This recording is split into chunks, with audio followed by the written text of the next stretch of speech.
displays. We've had up to 7 in the past today. A beautifully flown 4-ship 40s out of Croydon and shooting down 5 enemy aircraft.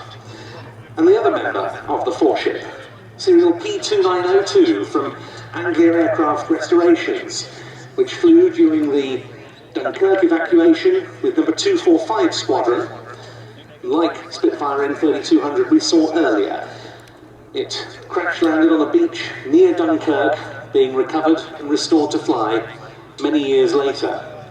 And the common thread between all 4 of these aeroplanes at Elmset in Essex, the great experts on type. Lee Proudfoot leading them in with the aircraft from Hurricane 501, Matt Pettin into land,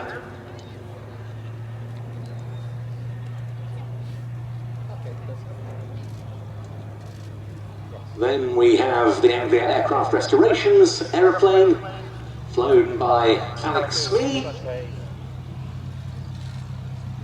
That one with the Spitfire 1A that we saw earlier. And there's Arthur, who has undertaken so many maiden post-restoration flights of Hurricanes.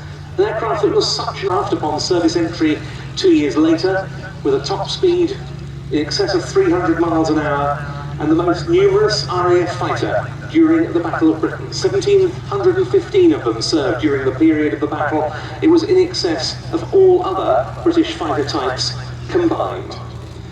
But now we move on to our next item and our contribution from the Royal Air Force into us from their base at Coningsby in Lincolnshire. Because we're looking out for examples of the Supermarine Spitfire 9 as opposed to the Mark II that we had yesterday, and